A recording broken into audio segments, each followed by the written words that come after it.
Government has reduced and rationalized tax rates. Under the new tax scheme, there is now no tax liability for taxpayers with income up to 7 lakh rupees, up from 2.2 lakh rupees in the financial year 2013-14. The threshold for presumptive taxation for retail businesses was increased from 2 crores to 3 crores. Similarly, the threshold for professionals eligible for presumptive taxation was increased from 50 lakh rupees to 75 lakh rupees. Also, corporate tax rate was decreased from 30% to 22% for existing domestic companies and to 15% for certain new manufacturing companies. Honorable Speaker, sir, in the last 5 years, our focus has been to improve taxpayer services.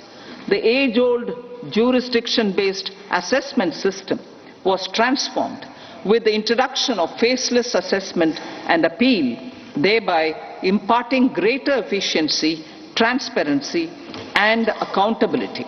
Introduction of updated income tax returns, a new Form 26AS, and pre-filling of tax returns have made filing of tax returns simpler and easier.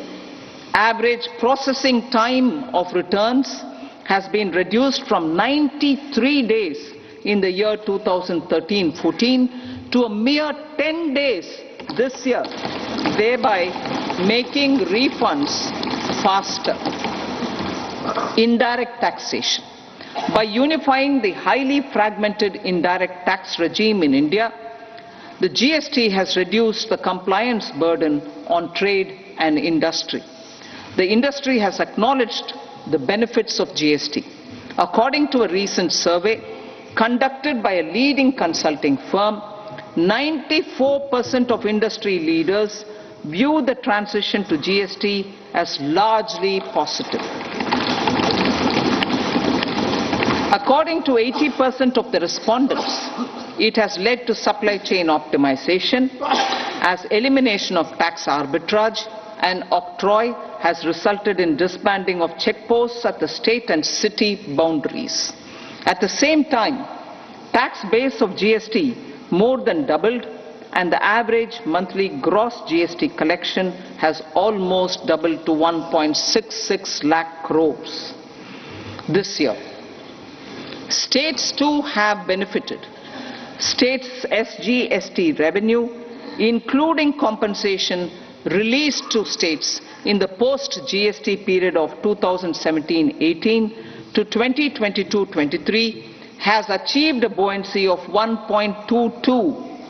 In contrast, the tax buoyancy of state revenues from subsumed taxes in the pre-GST 4-year period of 2012-13 to 2015-16 was a mere 0.72. The biggest beneficiaries are consumers, as reduction in logistic cost and taxes have brought down prices of most goods and services.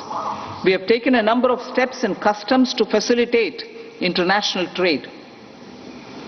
As a result, the import release time declined by 47% to 71 hours at inland container depots, by 28% to 44 hours at air cargo complexes, and by 27% to 85 hours at seaports over the last 4 years since 2019, when the national time release studies were first started. Tax proposals. As for tax proposals, in keeping with the convention, I do not propose to make any changes relating to taxation and propose to retain the same tax rates for direct and indirect taxes, including import duties. However, certain tax benefits to startups and investments made by sovereign wealth or pension funds, as also tax exemption on certain income of some IFSC units are expiring on 31/3/2024. To provide continuity in taxation, I propose to extend the date to 31/3/2025.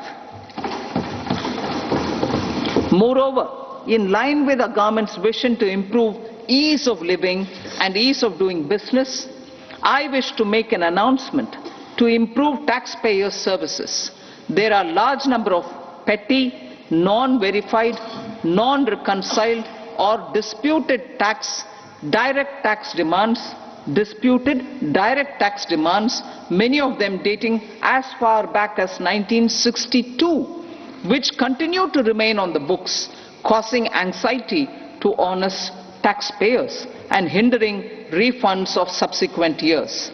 Honorable Speaker, sir, I propose to withdraw such outstanding direct tax demands up to 25,000 rupees pertaining to the period up to financial year 2009-10 and up to 10,000 rupees for financial years 2010-11 to 2014-15.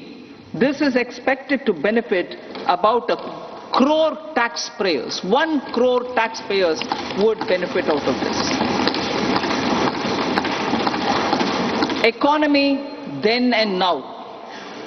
In 2014, when our government assumed the reins, the responsibility to mend the economy step by step and to put the governance systems in order was enormous. The need of the hour was to give hope to the people, to attract investments, and to build support for the much-needed reforms. The government did that successfully, following a strong belief of nation first. The crisis of those years has been overcome, and the economy has been put firmly on a high, sustainable growth path with all-round development. It is now appropriate to look at where we were then.